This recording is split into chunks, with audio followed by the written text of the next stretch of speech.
This is the Emotion Connection, where you'll experience health through feeling. Explore emotion from a different perspective and learn how to use your emotions to improve your day-to-day life. Introducing your host, founder of the Emotion Research Institute and creator of Emotional Strength, Sharon Fay. Sharon heads up a successful business empowering leaders to bring about organisational development and cultural change. Get your senses ready as we delve into the many facets of emotion together. Over to Sharon. Hello, I'm Sharon Fay. Emotion is my thing. And this podcast is on the emotion-body connection. So the structure of this podcast today is a brief history on emotion, how emotion theory lost the body, my view on the relationship between emotion and the body, and my hypothesis of emotion and physical symptoms. This brief history on emotion theory is from Colombetti and Thompson, 2007. And really, as I summarise this history, the classical accounts of emotion was all about psychosomatic. That's back in the 19th century, 18th century as well. And for famous people like Aristotle, there was no doubt that the body plays a critical role in emotion, which is great to go back and look at that because we're not there at the moment. And William James, the father of psychology, claimed that emotions are the bodily processes. And then there was a change of thinking around 1940s and behaviourism started, and then in the 60s and 70s the emotion was thought of as a byproduct of cognition. And from that perspective, emotion was thought of as separate from bodily experiences. And so you've heard me talk about the dichotomy of things before, and this now is the dichotomy of the head and the body.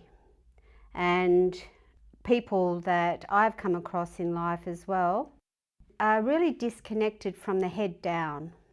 And we see this in highly intelligent students and people who think that their intellect is all they need to be successful in life.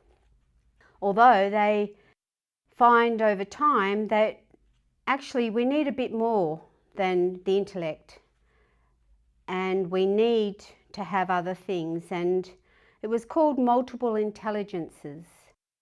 And I came across this idea in undergrad when I was studying. And it's virtually saying that we haven't just got the G factor of intelligence in one part of our brain. We actually have several parts of our intelligence that if one or two of those is missing, then we don't do life very well and we don't do life very successfully. We need to explore the multiple intelligence theories, and I found a couple that one of them I know about because I've studied Robert Sternberg. But the first one is in 1983, where Gardner talked about the multiple intelligence idea, and he suggested that intelligence is not a single general ability, but a combination of 6 capabilities, including musical, bodily, spatial, interpersonal, intrapersonal, and naturalistic. That seemed all a bit too complex, really, for everyone to understand, so I liked the other one, which is Robert Sternberg in 1984, around the same time. I know a bit of the history of him. He's an American, and he had a similar experience to me when he was going into high school in America, and he didn't do too well on an intelligence test back in the day, and he then specialised in studying intelligence. He went into psychology and he came up with the triarchic theory of intelligence. And he's basically summarising intelligence in 3 different types of abilities. We've got the analytical, which we know very well. Most of us know that when we think we're not very smart in life, we're usually referring to the analytical part of us as problem solving, the academic, the ability to study and do well in tests, all of that analytical part of us. Some of us, we know we've got that ability. Some of us don't think we've got that ability. And the other one that he talked about was the creative intelligence, which I would include the emotional part of us, because it's really a very different way. It's outside the box, it's invention, it's creation, it's imagining new ideas and solutions. And then the third part of intelligence, according to Sternberg, is the practical part of our intelligence. So we can achieve personal goals in the real world. We've got a lot of common sense. You know, we're just good in the world of practical, and certainly a lot of people have that part of their intelligence. So you might say, well, why am I talking about intelligence when I'm talking about emotion? And the reason for this is because it's important to point out that we need more than just our cognitive ability. Some people, and especially students who have a lot of education or academics, they rely on this very strong cognitive ability, and then they define themselves with only that which they think defines the whole of intelligence. So I'm here to say that I'm looking at the emotional part of us. I call it emotional strength, emotional insight.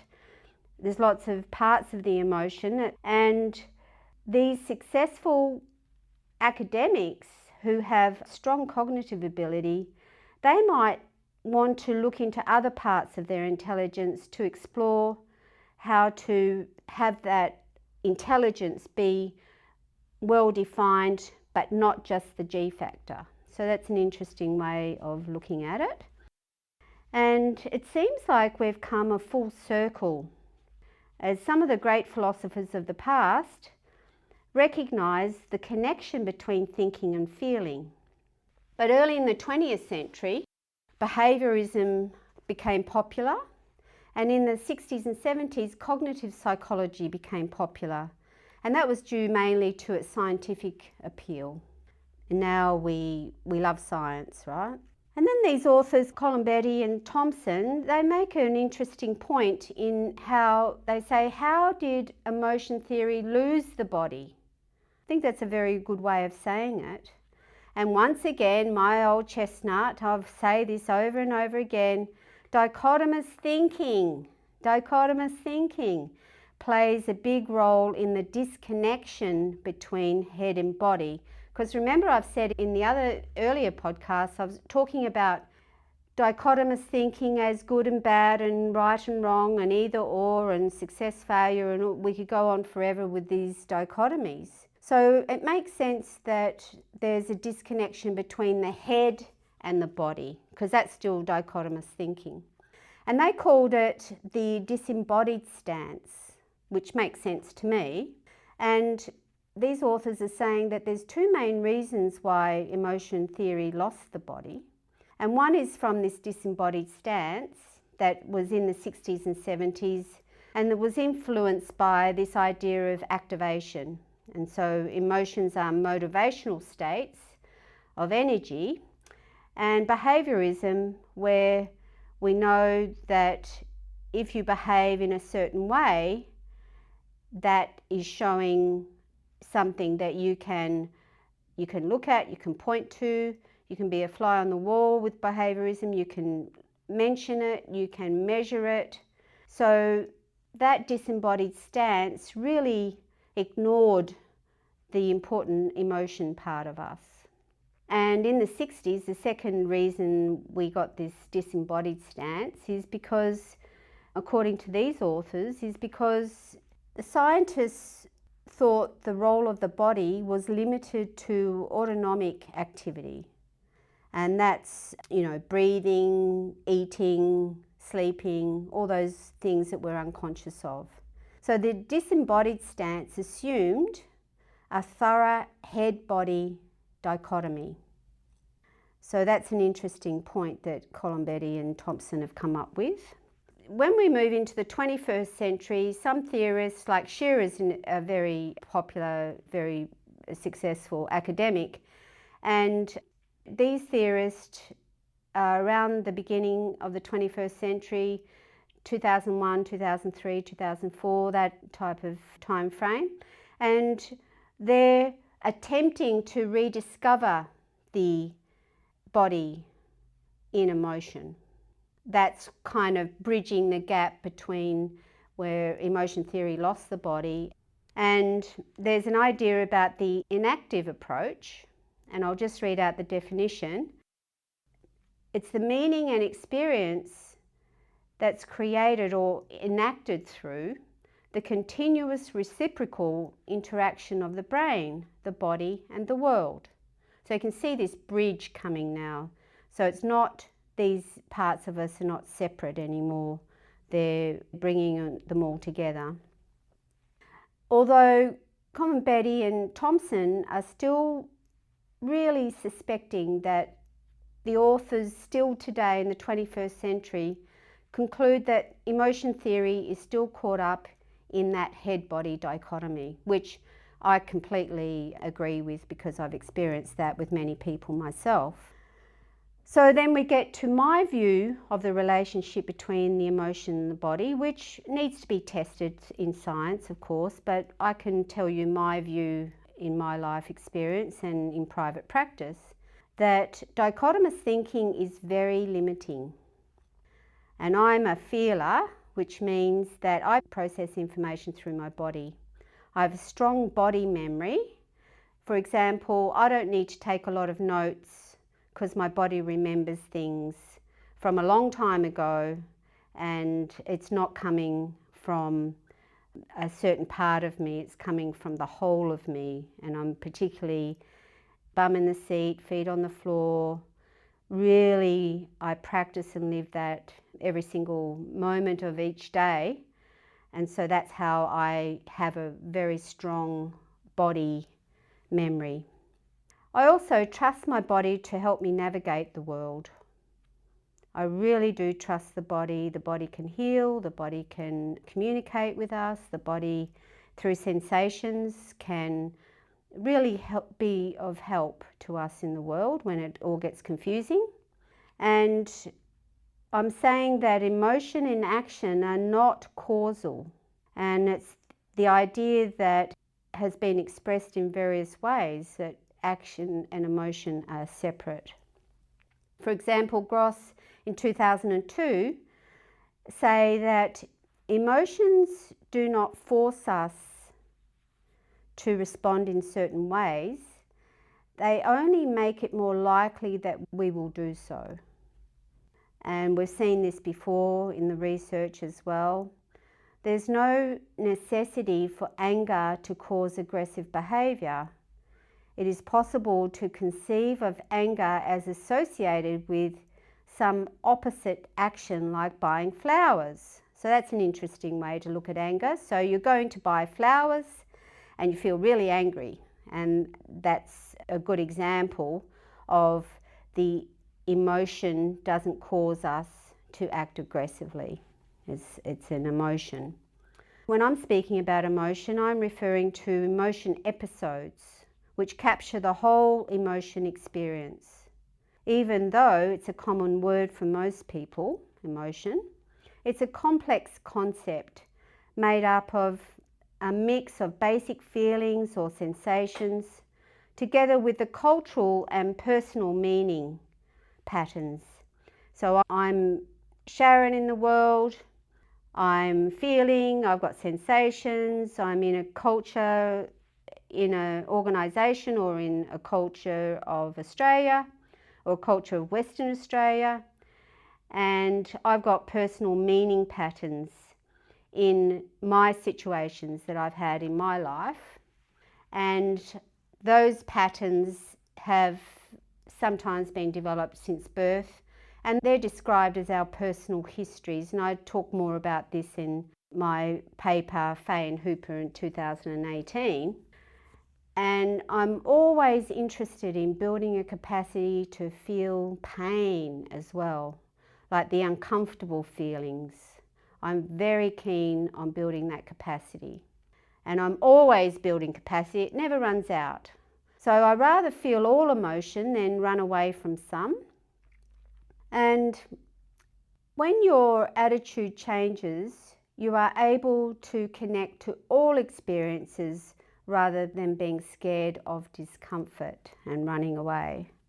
So when you feel overwhelmed, you are beyond your capacity to feel. So overwhelm is a very big emotion that has a lot of people acting out in the world. And that's because, as I've said before, we get to a stage where we're beyond our capacity to feel. So then we act out, and we just need to be aware of that acting out, because when you connect to the acting out, then you're back in your body. It's not about not acting out. It's about noticing when you're acting out. And when you notice that you're acting out, you come back into your body. So it's a bit of a trick there. It doesn't mean that you are at your limit of capacity to feel or that you've failed. Acting out is what happens when we get beyond our capacity. And so what I do with that, if I get beyond my capacity, I focus on building more capacity. Your capacity never runs out. And I believe that all emotion is functional, even though it may not seem to be. For example, if I feel sad in response to the loss of a loved one, my emotion is congruent with the experience of loss, and it aids the healing process. Even though well-intended friends may try and cheer me up or make me laugh, it's better for your friends and our loved ones to let us feel sad, even though it's hard for them to be with you when you're feeling sad, because they may not have much capacity as well. And that's the reason people often want to be alone when they feel sad, because they just want to feel it and be with themselves rather than have people trying to cheer them up or trying to take that sadness away. So my hypothesis, I often talk about the science that the Institute is going to move into. And so my hypothesis of emotion and the physical symptoms, this is about a bit out there, so bear with me. I've practiced connecting to my physical sensations for most of my life, and over 20 years in private practice, I've experienced and observed when we connect to our physical and emotional pain. And what I've seen is that it triggers our body into an automatic healing process, reducing physical symptoms. Now, we don't have to do anything. We don't even have to be conscious of. All we're doing is connecting to our emotion, connecting to pain, connecting to bum on the seat, feet on the floor, connecting. That's all we're doing, and the body does the rest. And this seems quite counterintuitive. And from my perspective, although I need to do the research on it in terms that this is science now, not the applied research on emotion, but the scientific part of the Institute, I believe that it relates to quantum physics and human focus. I'll go more into that as time goes on, but for now, I would just like you to understand that the physical symptoms that you have in your body, and once again, these are normal symptoms, they're just everyday symptoms, they're not clinical symptoms, that those physical symptoms are really have an emotional base. Now, not everyone agrees with me, so you'll be used to people not agreeing with me by now. And I will, when we get funding, I will do that study, and it will be very interesting to understand how quantum physics works in this context. To recap, I've given you a synopsis of the brief history of emotion, when emotion lost the body, and my view on the relationship between emotion and the body, and my out there hypothesis on emotion and the body, including physical symptoms. Now for homework this week, I want you to identify the emotion in your body, it's your emotion, identify your emotion in the moment and practice feeling it in your body. So this is quite tricky, and we're just feeling all emotion this time. So this exercise applies to all emotion: sad, mad, scared and glad. And if you can't feel an emotion, see if you can feel a sensation in your body. It might be easier to start with. So let me know how you go with practicing identifying your emotion or feeling your bodily sensations, and I'd love to hear about your experiences. The next podcast, I'll be telling you about building emotional strength in teachers and the pilot study that we did, and some interesting results. I'll see you next time. Well, that's a wrap. The Emotion Connection is produced by Sharon Fay and her team at the Emotion Research Institute. With a vision to help people feel, this is just one way we're spreading the word. From our hub in Perth, Western Australia, our goal is to advance global research on human emotion and bring together the world's best scholars to conduct rigorous research into emotion all in one place. Would you like to help? Do you have feedback or suggestions? We'd love to hear from you. Visit emotionresearch.com.au to get in touch, sign up to our newsletter and learn more. If you'd like to support our work, make a donation. Remember, your generosity fuels our vision, and contributions over $2 Australian are tax deductible. See you next time.